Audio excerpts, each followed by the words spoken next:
لا إله إلا الله لا إله إلا الله لا إله. إن الحمد لله نحمده ونستعينه ونستغفره ونعوذ بالله من شرور أنفسنا ومن سيئات أعمالنا. من يهده الله فهو المهتد ومن يضلل فلن تجد له وليا مرشدا. أشهد أن لا إله إلا الله وحده لا شريك له وأشهد أن محمدا عبده ورسوله. اللهم صل على محمد وعلى آل محمد. أما بعد. I lartë falendëruar është Allahu Azza wa Jall, krijuesi i gjithësisë. Ai i cili meriton salavatet dhe selamet është Muhammedi sallallahu alaihi wasallam. Elus Allahun Azza wa Jall me emrat e tij të bukur dhe cilësitë e tij të larta. Mëshira, rahmeti dhe falja e Allahut le të jetë mbi ne dhe mbi gjithë besimtarët deri në ditën e gjykimit. Të nderuar besimtarë, dhe pak dita kanë mbet për ta filluar muajin e bekuar të Ramazanit. Muhammedi sallallahu alaihi wasallam me fillimin e këtij muaji besimtarëve i shprehte urime dhe përgëzime. Dhe fjalët e tija ishin këto: ju ka ardhur Ramazani, muaji i bekuar.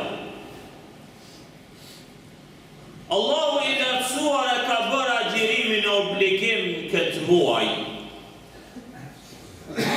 Këtë muaj hapen dyert e qiellit dhe mbyllen dyert e xhenemit dhe lidhen prangosen shejtant.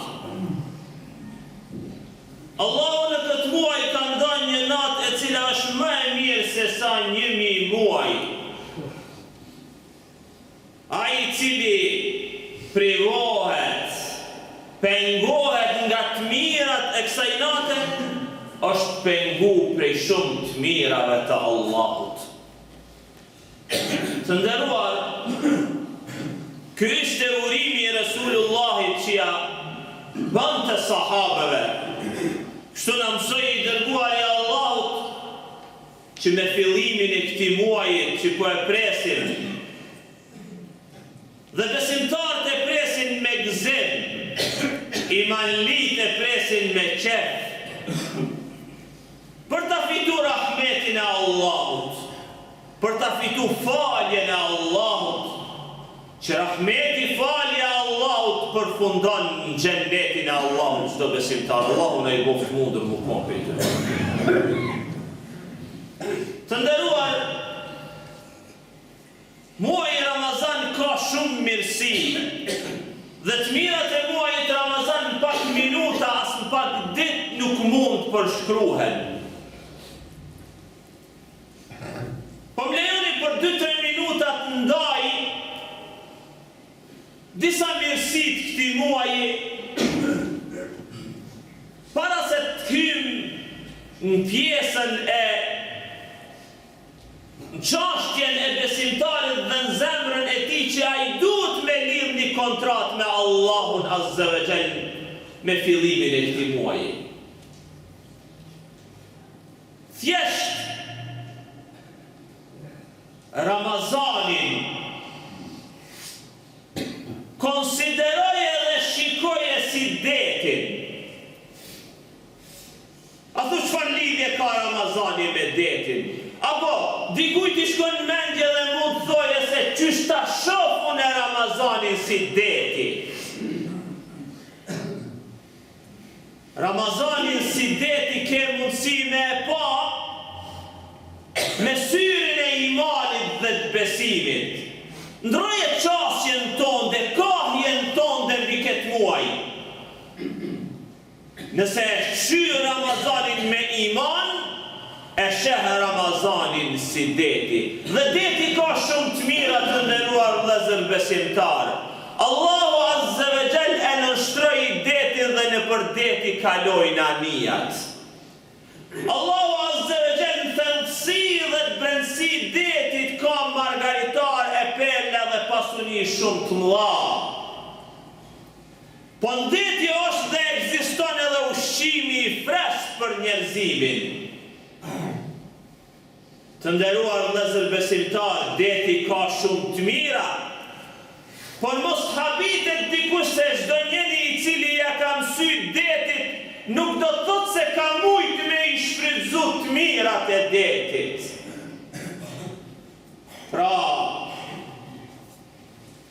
qielli i detit është i zbukuruar me yje, kurse qielli i muajit Ramazanit është i zbukuruar me melaiket e Allahut, që zbresin me ndëgju prej besimtarëve leximin e Kur'anit.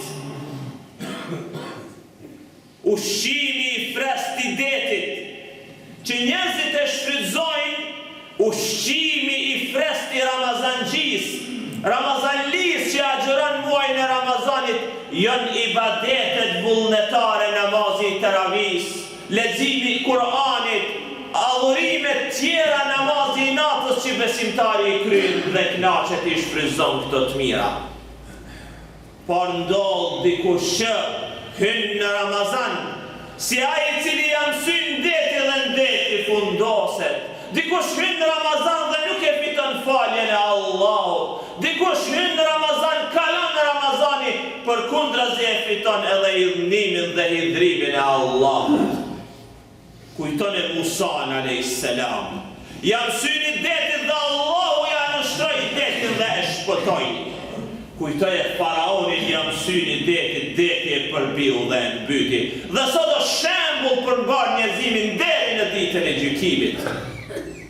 Pra të nderuar vëllezër besimtar, me syrin e imanit zemrës ta shohim Ramazanin si deti. Atëherë, të gjithë ne pa përjashtime, ta lidhim një kontrat me Allahu subhanahu wa ta'ala. Zemra jonte ta lidhe kontratën me Allahun Azza wa Jall. Dhe porosia e parë e kontratës që në kontratën tonë me Allahun ta kemi parasysh,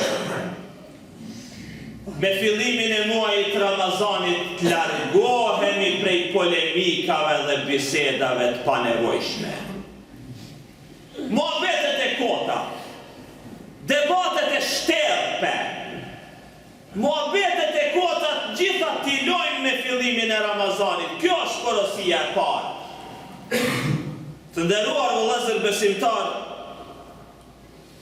dhe ma tepër qëndrojmë shtëpitë tona, duke i bërë ibadet Allahu, duke i lutë Allahu, duke e ruajt agjërimin ton, duke e ruajt zemrën ton. Allahu Azza wa Jall thotë: "Wallahu ja'ala lakum min buyutikum sakana." Allahu a ka bërë shtëpitë e juaja vendbanim që ju me vendbanu, me banu aty dhe me u qetësu dhe me rahatu.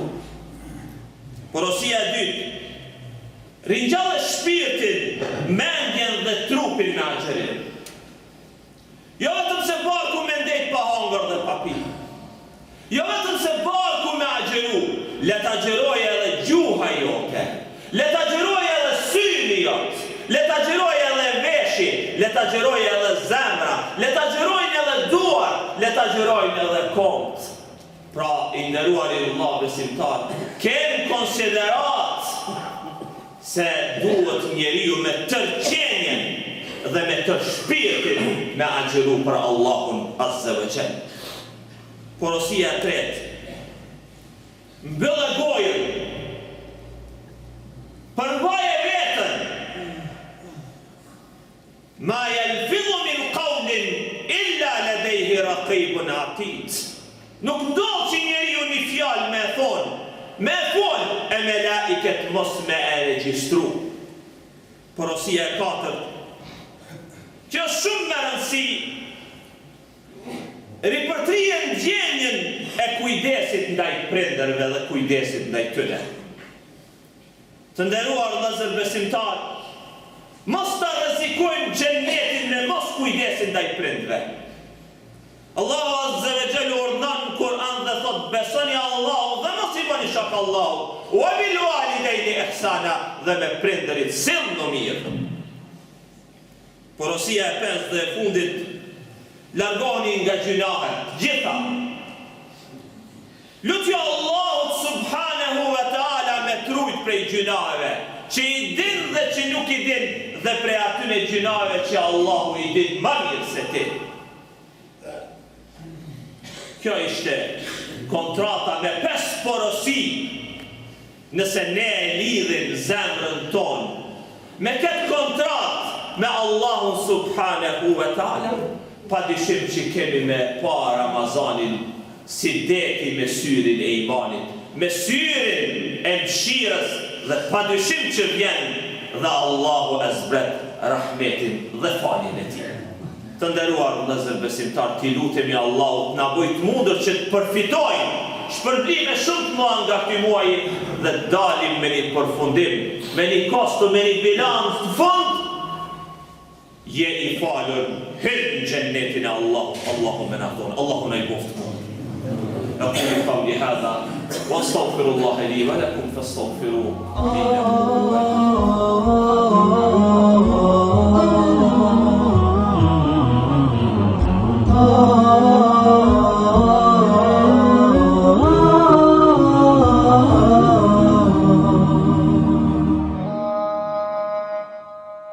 لا إله إلا الله لا إله إلا الله لا إله